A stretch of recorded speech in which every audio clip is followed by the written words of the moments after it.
Hey y'all, welcome to the Birmingham real estate market update. This is the 33rd week of us going through and looking at the Birmingham real estate market and keeping you updated on everything that's happening in terms of inventory and sales and even news from beyond Birmingham that may be affecting our real estate market. So that's what we're going to do today. We do have a couple kind of slight changes I'll tell you about. But we'll go ahead and get started. My name is Rob.h.drum. I'm a real estate broker here at eXp Realty in Birmingham, Alabama. My contact information is in the description below. I'd be happy to help you if you have anything at all that I can help you with. Just reach out to me.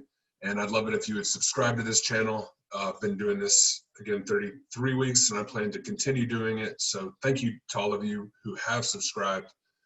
Really means a lot to me, and I definitely appreciate it. So here's the deal here. This green line represents kind of a change. Our MLS, where I pull all this data from, recently merged and kind of started sharing data back and forth with some other MLS systems from around Alabama, which is great. Provides better data on the whole and better kind of back and forth cooperation between our realtor MLS systems. But it throws off our numbers. So when I looked at the inventory numbers, they were double what we've been getting. They were double what we've been showing for inventory, and it threw me off. I had to end up, instead of just doing everything in the greater Alabama MLS, which I'm a member of, I had to specify Jefferson County, Shelby County, St. Clair County, which covers the vast majority of the Birmingham metro area. And so that's where, going forward, that's where I'm going to pull the numbers from, just for those counties specifically.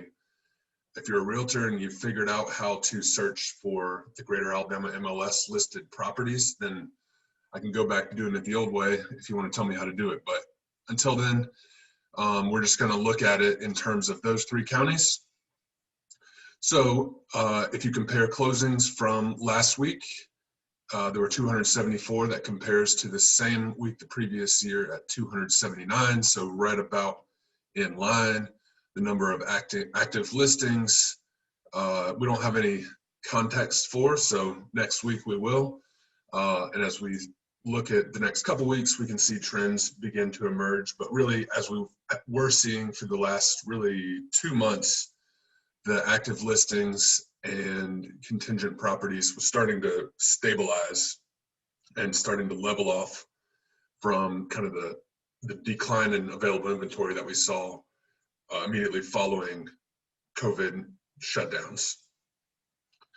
So as we get a couple more weeks of data, we'll have better context on that. On the economic and stimulus front, we had the election last week. That, depending on who you talk to, may be over, maybe still being fought in court. And either way, it seems like it's not totally clear yet.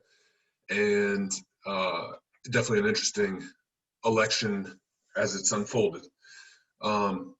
The return of restrictions, we're seeing some places, especially like New York and some of the places who are hit hard by coronavirus, are starting to talk about some version of restrictions, tossing around words like total, lockdown, especially as we go into the flu season, the holiday season, where people are getting together, there's colder weather, more sickness. So that's something that's a big, right here, question mark going into the next couple months. And then on the other side of that, there's the potential for a COVID-19 vaccine that was announced by Pfizer the other day. And then there's other, in other countries, there's people who are racing to kind of create this vaccine, and whether, debating how effective it is or how safe it is, or those are all still questions, but something to keep an eye on over the next couple weeks. So that's really it for today. I thank you all for watching. I'd love it if you would subscribe to this channel, and I will see y'all next week.